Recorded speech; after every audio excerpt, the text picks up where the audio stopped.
புனித பவுல் எபிரேயருக்கு எழுதிய திருமுகம் அதிகாரம் 11. நம்பிக்கையின் மேன்மை.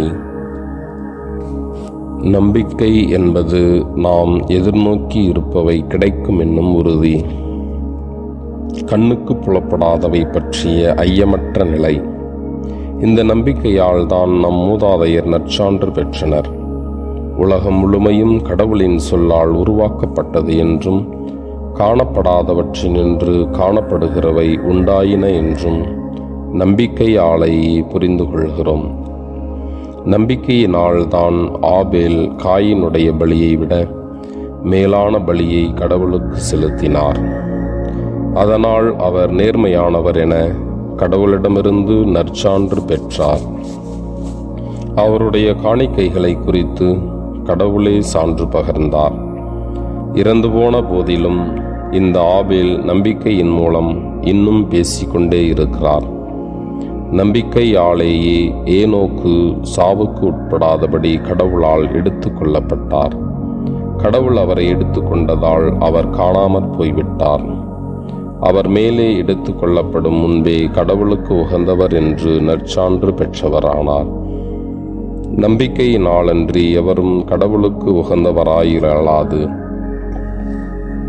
ஏனெனில் கடவுளை அணுகி செல்வோர் அவர் இருக்கிறார் என்பதையும், அவரை தேடி செல்வோருக்கு தக்க கைமாறு அளிக்கிறார் என்பதையும் நம்ப வேண்டும். நோவா கண்ணுக்கு புலப்படாதவை குறித்து கடவுளால் எச்சரிக்கப்பட்ட போது தம் குடும்பத்தை காப்பாற்ற கவனத்தோடு ஒரு பேழையை அமைத்தது நம்பிக்கையினால்தான். அதன் வழியாய் அவர் உலகை கண்டித்து இறைவனுக்கு ஏற்புடையவர் என்னும் உரிமை பேறு பெற்றதும் நம்பிக்கையினால்தான். ஆபிரகாம் தாம் அழைக்கப்பட்ட போது கீழ்ப்படிந்து உரிமை பேராக பெறவிருந்த இடத்திற்கு சென்றதும் நம்பிக்கையினால்தான். தாம் எங்கே போக வேண்டும் என்று தெரியாதிருந்தும் அவர் புறப்பட்டு சென்றார். வாக்களிக்கப்பட்ட நாட்டில் அவர் குடியேறி ஓர் அந்நியரை போல் வாழ்ந்தது நம்பிக்கையினாலேயே. அதே வாக்குறுதிக்கு உடன் உரிமையாளர்களான ஈசாக்குடனும் யாக்கோபுடனும் அவர் கூடாரங்களில் குடியிருந்தார். ஏனெனில் அவர் அசையாத அடித்தளமுள்ள ஒரு நகரை எதிர்நோக்கி இருந்தார். அதை திட்டமிட்டவரும் கட்டியவரும் கடவுளே. ஆபிரகாம் வயது முதியவராயும் சாரா கருவுரை இல்லாதவராயும் இருந்தபோதிலும் அவர் ஒரு தந்தையாவதற்கான ஆற்றல் பெற்றதும் நம்பிக்கையினால்தான். ஏனெனில் வாக்களித்தவர் நம்பிக்கைக்குரியவர் என அவர் கருதினார். இவ்வாறு உயிரற்றவர் போலிருந்த இந்த ஒருவரிடமிருந்து வானத்திலுள்ள திரளான விண்மீன்களைப் போலவும் கடற்கரையிலுள்ள எண்ணிறந்த மணலைப் போலவும் கணக்கற்ற மக்கள் பிறந்தனர். இவர்களெல்லாம் நம்பிக்கை கொண்டவர்களாயிருந்தார்கள். வாக்களிக்கப்பட்டவற்றை அவர்கள் பெறவில்லை எனினும் தொலையில் அவற்றை கண்டு மகிழ்ந்தார்கள். இவ்வுலகில் தாங்கள் அந்நியர் என்பதையும் தற்காலிக குடிகள் என்பதையும் ஏற்றுக்கொண்டார்கள். இவ்வாறு ஏற்றுக்கொள்வோர் தம்முடைய தாய் நாட்டை தேடி செல்வோர் என்பது தெளிவு. தாங்கள் விட்டு வந்த நாட்டை அவர்கள் நினைத்து கொண்டிருக்கவில்லை. அப்படி நினைத்திருந்தால் திரும்பி செல்ல அவர்களுக்கு வாய்ப்பு கிடைத்திருக்கும். ஆனால் சிறப்பான ஒரு நாட்டை, அதாவது விண்ணக நாட்டையே நாடுகிறார்கள். அதனால்தான் கடவுளும் தம்மை அவர்களுடைய கடவுள் என்று அழைத்து கொள்ள வெட்கப்படவில்லை. அவர்களுக்கென அவர் ஒரு நகரை ஆயத்தப்படுத்தியுள்ளார். ஆபிரகாம் சோதிக்கப்பட்ட போது ஈசாக்கை பலியிட துணிந்தது நம்பிக்கையினால்தான். ஈசாக்கின் மூலமே உன் வழிமரபு விளங்கும் என்ற வாக்குறுதியை அவர் பெற்றிருந்த போதிலும் அவர்தம் ஒரே மகனை பலியிட முன்வந்தார். ஏனெனில் இறந்தோரை கடவுள் உயிரோடு எழுப்ப வல்லவர் என்பதை அவர் உணர்ந்திருந்தார். எனவே அவர்தம் மகனை மீண்டும் பெற்றுக்கொண்டார். பின்பு நடக்கவிருந்ததற்கு இது ஓர் அறிகுறி.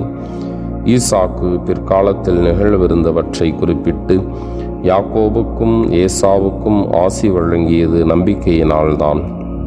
யாக்கோபு தாம் இறக்கும் முன் யோசேப்பின் மக்கள் ஒவ்வொருவருக்கும் ஆசி வழங்கியதும் தம் ஊன்றுகோலின் மேல் சாய்ந்து கடவுளை தொழுததும் நம்பிக்கையினால்தான். இஸ்ரேல் மக்கள் எகிப்து நாட்டை விட்டு வெளியேறுவர் என்று இறக்கும் தருவாயில் இருந்த யோசேப்பு குறிப்பிட்டதும் தம் எலும்புகளை என்ன செய்ய வேண்டும் என்று பணித்ததும் நம்பிக்கையினால்தான். மோசே பிறந்தபோது குழந்தை அழகாயிருக்கு கண்டு அவருடைய பெற்றோர் அரசனுடைய ஆணைக்கும் அஞ்சாது 3 மாதம் அவரை ஒளித்து வைத்திருந்ததும் நம்பிக்கையினால்தான். மோசே பெரியவரான பின்பு பார்வோனுடைய மகளின் மகன் என அழைக்கப்பட மறுத்ததும் நம்பிக்கையினாலேதான். பாவத்தில் சிறிது காலம் இன்புறுவதை விட கடவுளுடைய மக்களோடு சேர்ந்து துன்புறுவதையே அவர் தெரிந்து கொண்டார். ஏனெனில் தமக்கு கிடைக்கவிருந்த கைமாறு ஒன்றையே கண்முன் இருத்தி அவர் எகிப்தின் செல்வங்களை விட மெசியாவின் பொருட்டு இகழ்ச்சியுறுவதே மேலான செல்வம் என்று கருதினார். அரசனுடைய சீற்றத்திற்கு அஞ்சாது அவர் எகிப்தை விட்டு வெளியேறியதும் நம்பிக்கையினால்தான். கண்ணுக்கு புலப்படாதவரை கண்ணால் பார்ப்பவர் போன்று உறுதியாயிருந்தார்.